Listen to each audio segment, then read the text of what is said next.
Une image peut en dire plus qu'un long discours. Et ces dernières semaines, celle du président guinéen Mamadou Doumbouya interroge.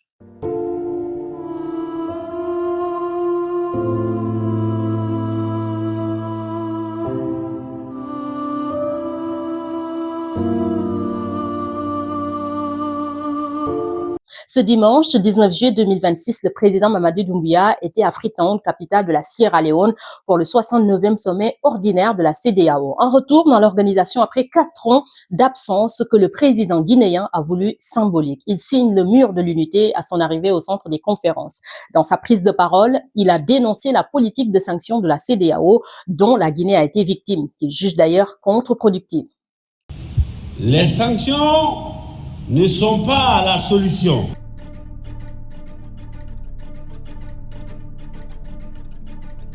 Les militaires sont une partie de nous.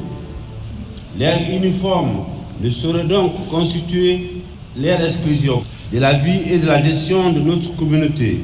Ils ne sont ni plus ni moins que les enfants du peuple.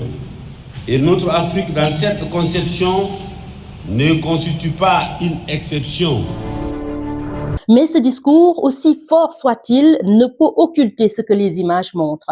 À Freetown, le président guinéen est apparu visiblement affaibli. Son visage est creusé, sa silhouette amincie. Il parle avec conviction, mais son corps semble trahir une fatigue profonde. Alors, faisons un petit voyage dans le temps.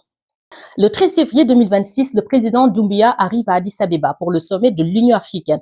Il est fatigué, son discours est bref, dans les couloirs, on murmure. Depuis, il n'est plus réapparu en public. Ce qui devrait être un simple déplacement diplomatique s'est transformé en une absence de quelques semaines. Le 13 février, il quitte Conakry pour le sommet de l'Union africaine en Éthiopie. Il n'en revient que quelques semaines plus tard.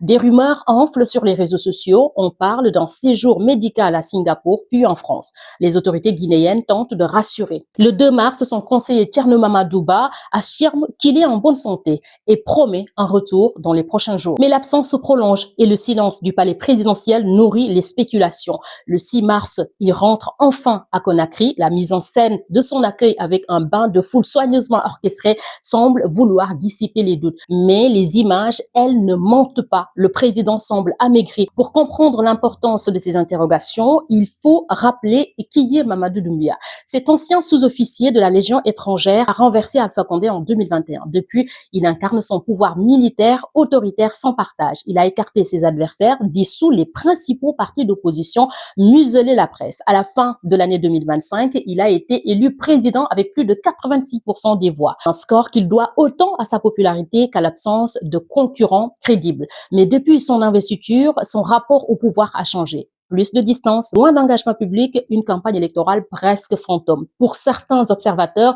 cette question de santé touche le cœur même du régime. Un pouvoir vertical bâti autour d'un homme peut-il survivre à son effacement? Dans une Guinée où l'opposition est muselée, où les partis sont dissous, où les médias indépendants sont réduits au silence, la question de la santé du président devient un tabou. En Guinée, le président Mamadi Doumbouya a dissous 40 partis politiques.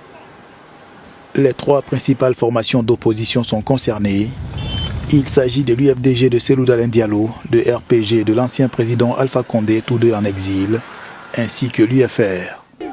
Le parti du chef de l'État a raflé la quasi-totalité des municipalités et des sièges des députés lors des élections du 31 mai 2026. Les institutions ont suivi le mouvement, le Parlement, les municipalités, tout est acquis au régime.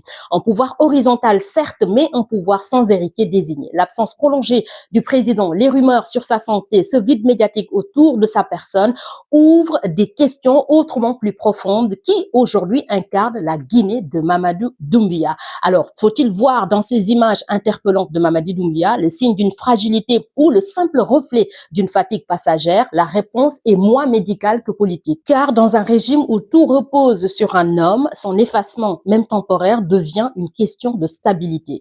Les rumeurs, les images, la mise en scène du retour, les tentatives de rassurer la population, tout cela révèle une fragilité que le régime ne peut plus cacher. La santé d'un chef d'État est parfois une question intime, mais dans le cas de Mamadou Doumbouya, elle est devenue une question d'État.